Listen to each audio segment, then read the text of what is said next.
Les matchs de la WWE sont toujours d'une violence folle, cela ne fait aucun doute. Cependant, tous nos catcheurs préférés semblent être si résistants à la douleur qu'ils continuent d'avancer, jusqu'à ce qu'ils ne puissent plus.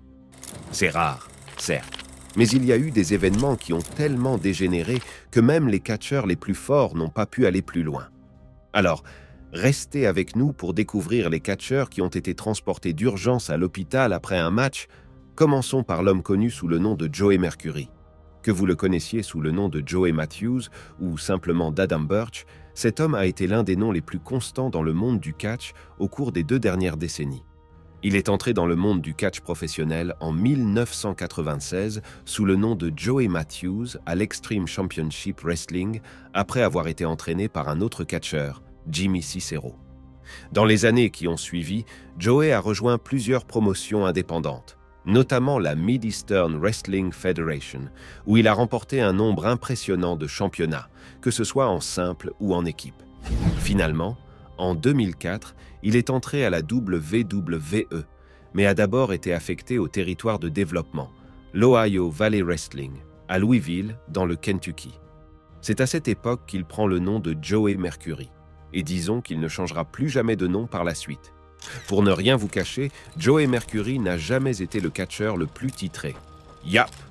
Aussi fou que cela puisse paraître, ce type a eu une longévité dont très peu peuvent même rêver, mais son palmarès n'est pas tout à fait à la hauteur.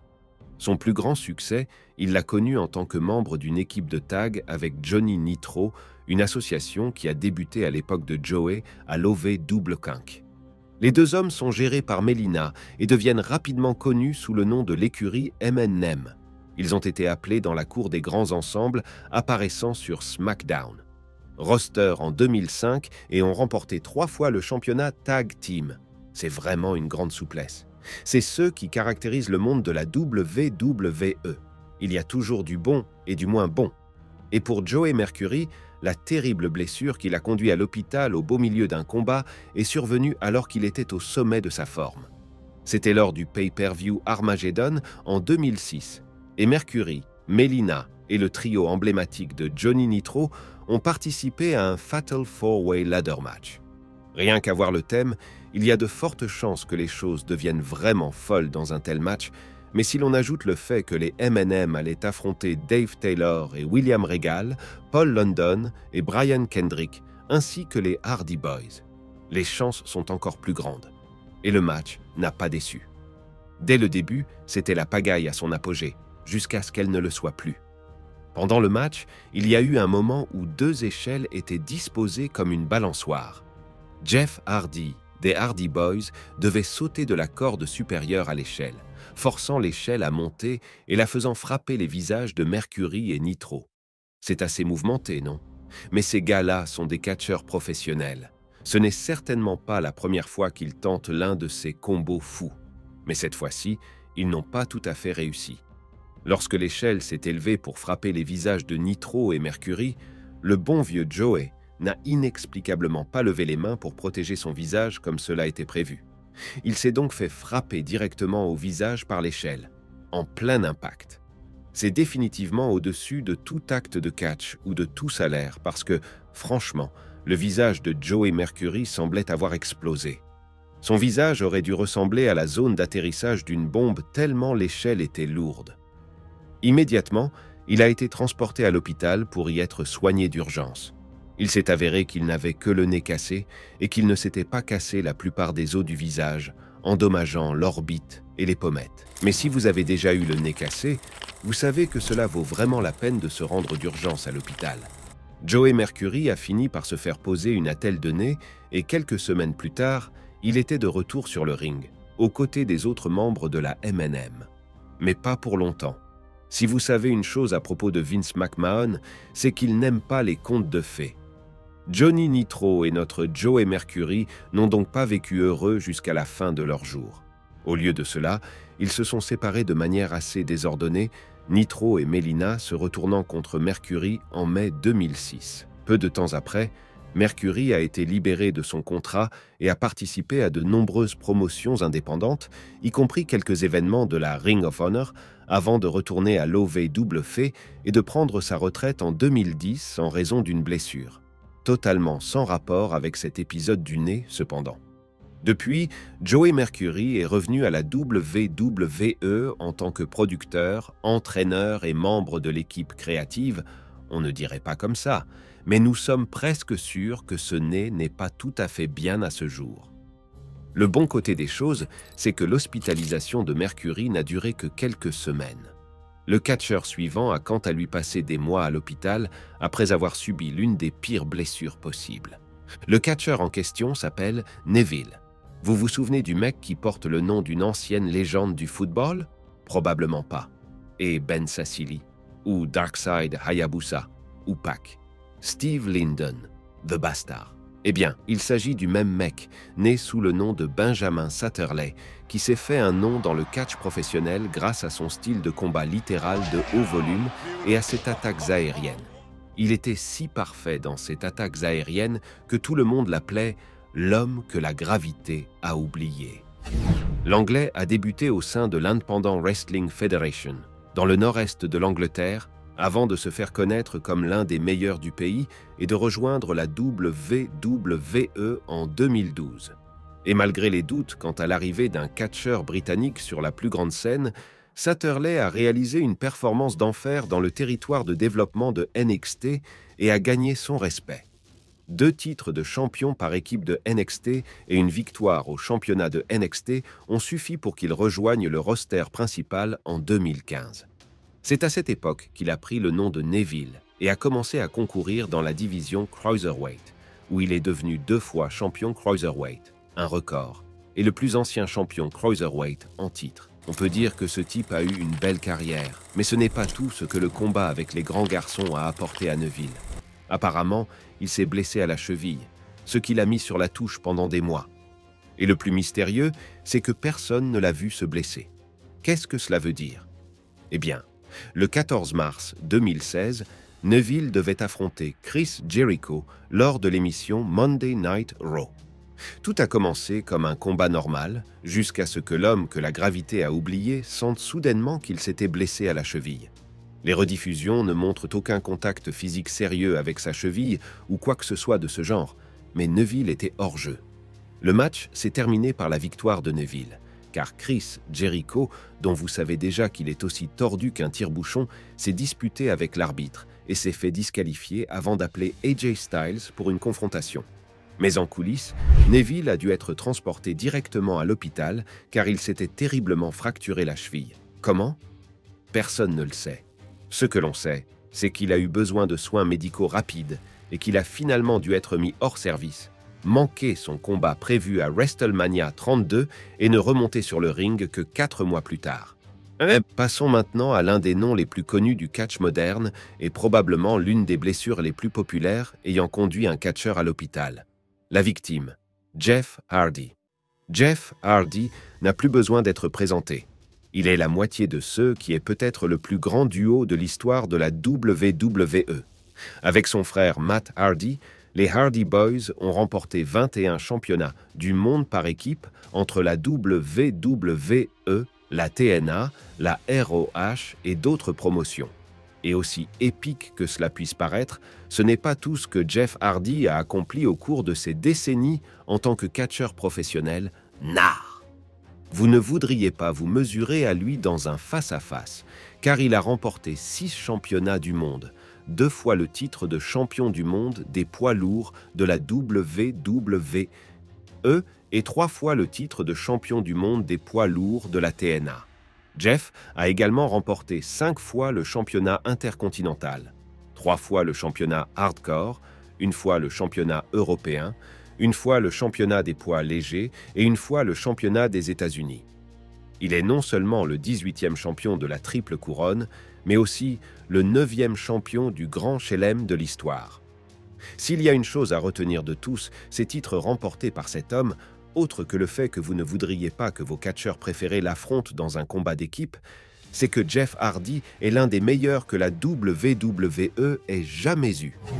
Mais cette classe ne le rend pas pour autant invisible aux urgences après un match. Cette journée macabre s'est déroulée lors de l'édition 2018 de Hell in a Cell, qui l'opposait à une autre superstar, Randy Orton. Oui, cette histoire est celle de Jeff Hardy. Mais pour ne pas en rester là, Orton a en fait battu Hardy pendant la majeure partie du combat. Il l'a tellement battu qu'à un moment donné, il lui a même enfoncé un tournevis brutal dans l'oreille et l'a fait tourner. Damn! C'est certainement ce qui a conduit Jeff Hardy à l'hôpital, n'est-ce pas? Eh bien, non. La plupart des gens ont même tendance à oublier ce spot à cause de ce qui s'est passé quelques minutes plus tard. Jeff avait grimpé au sommet de la scène à l'intérieur de la structure et s'y suspendait, espérant pouvoir effectuer un plongeon sur Orton. Cela aurait été un beau mouvement à voir. Mais nous ne l'avons pas vu car, en un clin d'œil, Jeff Hardy a perdu ses repères et a fini par s'écraser tête la première du haut de la scène, directement sur une table. L'arbitre et Randy Orton ont eu du mal à cacher l'inquiétude de Hardy avant qu'Orton ne le cloue au sol pour la victoire. Presque aussitôt que la vipère a mis Jeff au tapis, les médecins présents au bord du ring l'ont fait sortir de l'arène et l'ont emmené aux urgences. Lorsque les fans ont appris la nouvelle de Michael Cole à l'univers de la WWE, ils ont appris que Jeff Hardy avait subi un certain nombre de blessures et qu'il crachait beaucoup de sang. Comme on pouvait s'y attendre, cela signifiait un repos immédiat au lit et des soins médicaux pendant un long moment qui ont empêché Jeff Hardy de remonter sur le ring pendant environ un mois. Il s'est rétabli et est même revenu pour remporter quelques autres titres, dont le 9e championnat par équipe des Hardy Boys contre les USOs, avant de quitter la franchise au début de l'année 2022. Mais à chaque fois que l'on parle des moments les plus méchants de l'histoire et des catcheurs qui finissent hospitalisés après un combat, ce moment Jeff Hardy sera toujours là. Il n'est pas le seul OG de notre liste, car le prochain catcheur dont nous parlerons est l'emblématique Stone Cold, Steve Austin. Lorsqu'il s'agit de citer les noms des meilleurs catcheurs à être jamais montés sur un ring, très peu peuvent être mentionnés avant que ce type n'entre dans la conversation. Beaucoup de jeunes ne comprennent toujours pas ce qui se passe, alors une petite leçon d'histoire. Après avoir joué au football à l'université dans sa jeunesse, Steve Austin a commencé sa carrière de catcheur professionnel en 1989.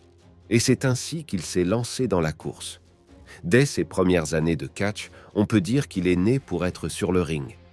Avec seulement 2 ans d'expérience, il signe avec la WCW en 1991. Il remporte de nombreux titres, dont le World Television Championship, le United States Heavyweight Championship, le World Tag Team Championship et le NWA World Tag Team Championship. Austin fait ensuite un passage à l'ECW avant de signer avec la WWE en 1995. Son personnage a dû changer pour s'adapter à l'histoire, mais ce qui n'a pas pu être changé, c'est le talent de combattant de ce type. En peu de temps, il est devenu le catcheur le plus populaire de l'ère de l'attitude avec 6 titres de champion de la WWE et 2 titres de champion intercontinental de la WWF. Et ce n'est que la partie émergée de l'iceberg. Stone Cold est devenu le 5e champion de la triple couronne, a remporté le titre de King of the Ring en 1996 et a gagné 3 fois le Royal Rumble, un record. Peak Stone Cold. Steve Austin était une menace, mais voici le problème. Les blessures ne l'ont jamais laissé faire. À vrai dire, dans un métier où les blessures étaient monnaie courante, Steve Austin était toujours considéré comme sujet aux blessures en raison de la fréquence de ces dernières. L'une de ces blessures est survenue lors du SummerSlam 1997, alors qu'il affrontait Owen Hart. Au milieu du match, Owen Hart a préparé Austin à délivrer un Tombstone Piledriver mortel. Après tout, il avait déjà exécuté ce mouvement à plusieurs reprises, alors pourquoi pas maintenant? Malheureusement, la tête de Steve Austin était plus basse qu'elle n'aurait dû l'être, et Hart a immédiatement frappé. La tête d'Austin a heurté le tapis et sa nuque s'est brisée. Oh oui, comme brisée, et immédiatement, le Rattlesnake est devenu temporairement paralysé. Si nous étions dans les années 2010 comme nous l'avons vu, ce serait la fin du match. Mais pas pendant l'attitude Era. C'était l'époque où le spectacle devait toujours continuer. Hart s'est donc joué de la foule pendant un court instant jusqu'à ce qu'il remarque que Steve Austin pouvait retrouver un peu de mouvement dans son corps. Lorsqu'il a réussi à bouger un peu, Owen Hart s'est précipité sur lui et l'a épinglé de justesse pour remporter la victoire. Ça, c'est froid. Ce n'est qu'à la fin du match que Steve Austin a été transporté d'urgence à l'hôpital pour y être examiné par des médecins. Mais les choses ne s'arrêtent pas là. Cette fois, les choses sont plus sombres. En arrivant à l'hôpital, il s'est avéré qu'il n'y avait pas d'appareil d'IRM. Austin a donc dû quitter l'établissement pour se rendre ailleurs, juste pour faire une IRM. Et le pire, aucun représentant de la WWE ne l'a accompagné à l'hôpital à cette occasion. Selon l'intéressé, je suis sorti de l'hôpital et personne de la compagnie n'est venu avec moi. Je suis assis là, je suis tout abîmé et 3 filles ont suivi l'ambulance jusqu'à l'hôpital. J'ai quitté l'hôpital sans aucun soutien. Voilà une bien piètre façon de gérer la blessure d'une superstar. Vous ne trouvez pas? Bref, Stone Cold a fini par recevoir les soins médicaux dont il avait besoin, mais il n'a pas pu remonter sur le ring pendant des mois. Il n'est revenu que pour les Survivor Series plus tard dans l'année. Et bien qu'il ait eu d'autres moments forts dans sa carrière, les vrais savent que cette blessure a joué un grand rôle dans la présence de Steve Austin à la WWE. En 2003, alors qu'il était au sommet de sa forme, Austin a été contraint de se retirer de la compétition en raison des effets de ses blessures récurrentes au genou et de cette blessure cervicale désastreuse. Il a été intronisé au Hall of Fame et a fait des apparitions sporadiques depuis. Mais il s'agit d'un cas où la blessure a non seulement conduit un catcheur à l'hôpital, mais a également joué un rôle dans la fin de sa carrière. Si vous pensez que Stone Cold est le plus grand catcheur à avoir dû être transporté à l'hôpital, vous vous trompez. Car le prochain, c'est John Cena. Oui, le même homme, le même mythe, la même légende, le même rappeur devenu catcheur, devenu star de cinéma. John Cena. Tu n'as même pas besoin d'être un fan de la WWE pour le connaître, c'est dire l'importance qu'il a dans le monde du spectacle. John Cena a remporté 16 fois le titre de champion du monde, 13 fois le titre de champion de la WWE et 3 fois le titre de champion du monde des poids lourds. Et ce n'est pas tout. Ce mec est 5 fois champion des États-Unis, 2 fois champion Tag Team, 2 fois champion World Tag Team, 2 fois vainqueur du Royal Rumble et 1 fois vainqueur du Money in the Bank. En d'autres termes, il a tout gagné. Il n'est donc pas étonnant que Cena ait été la tête d'affiche de tant de pay-per-view, y compris du plus grand événement possible, WrestleMania, à 5 reprises. Il est vrai que John Cena n'a jamais été et n'est toujours pas le catcheur le plus dominant ni le plus glamour, mais son travail sur le personnage, sa passion et ses compétences en matière de promotion le placent dans une classe à part. Imaginez le choc en juillet 2015 quand l'un des GOAT doit être évacué de l'arène sur une civière et conduit directement à l'hôpital. John Cena était opposé à Seth Rollins lors de Raw dans le cadre de son United States Open Challenge. À l'époque, Cena était le champion des États-Unis en titre, tandis que Rollins était le champion du monde des poids lourds, de sorte que ce combat avait tous les ingrédients pour entrer dans les livres d'histoire. Et c'est peut-être ce qui s'est passé, mais pas de la manière dont John Cena aimerait s'en souvenir. Seth Rollins allait toujours se battre, tout le monde s'y attendait. Ce à quoi nous ne nous attendions pas, c'est qu'il se surpasse pour détruire John Cena en lui donnant un coup de genou au visage. Impact total. Cena a immédiatement commencé à saigner du nez et souffrait énormément. À un moment donné, il ne pouvait même plus respirer. Cela ne faisait clairement pas partie du scénario, mais John Cena est un showman. Et il allait s'assurer que le spectacle ne s'arrête pas, alors plutôt que d'appeler une assistance médicale, il est resté sur le ring et s'est battu contre la douleur. Il a fini par vaincre l'architecte pour défendre son titre, mais immédiatement après le match, Cena a été emmené aux urgences pour un contrôle et un certain nombre d'autres procédures. Et c'est vrai qu'il avait une vilaine blessure.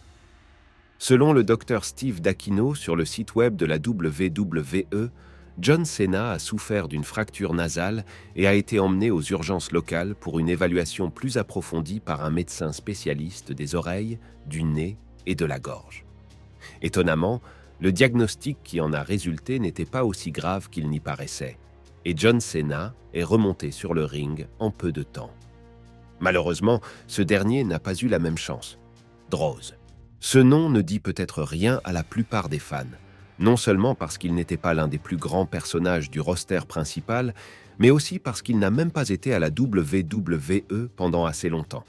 Droz est un ancien joueur de football qui a passé 3 saisons à jouer en tant que plaqueur défensif avec les New York Jets, les Philadelphia Eagles et les Denver Broncos de la National Football League. Il n'était pas non plus l'un des meilleurs de la NFL et la seule célébrité qu'il a eue pendant ses années en NFL a dû être son mémorable incident de vomissement en direct à la télévision. Après cette période en NFL, Droz a passé 1 an à l'Extreme Championship Wrestling en tant que membre d'une écurie d'envahisseurs de la WWF aux côtés de Lance Wright, Brackus, Doug Furnas et Phil Lafont. 1 an plus tard, il fait ses débuts à la WWE avec pour gimmick un catcheur ayant la capacité de régurgiter naturellement sur commande. Ce n'est pas très impressionnant, mais Vince McMahon est prêt à lui donner une chance. Droz a donc commencé à catcher dans des matchs obscurs et Shotgun Saturday Night avant de faire ses débuts à Raw is War en tant qu'associé de la Legion of Doom en mai 1998.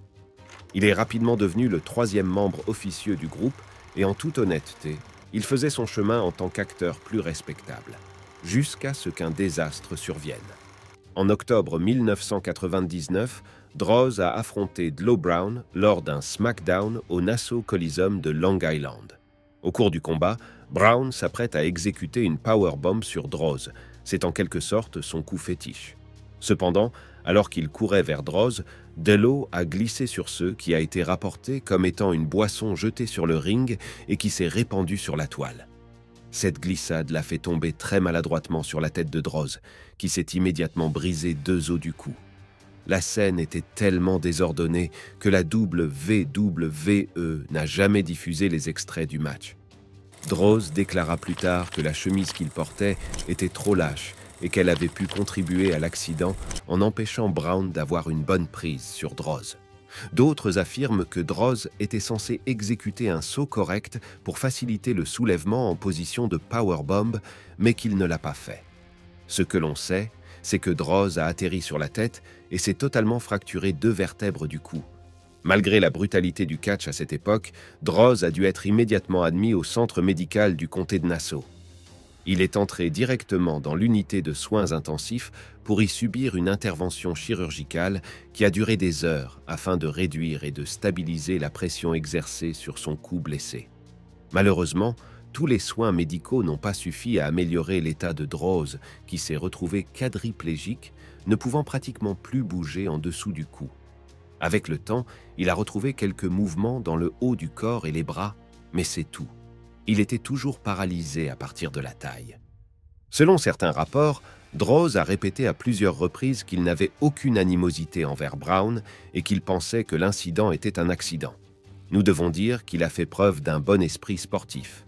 Droz n'a plus jamais combattu ni marché, et malheureusement, en juin 2023, sa mort a été annoncée à l'âge de 53 ans. Une bien triste fin pour ceux qui auraient pu être une carrière prometteuse. Lequel de ces moments trouvez-vous le pire et le plus douloureux? Faites-nous part de vos impressions dans la section des commentaires. Et, avant de partir, n'oubliez pas d'aimer cette vidéo et de vous abonner à Ring Rivals pour ne pas manquer les prochaines.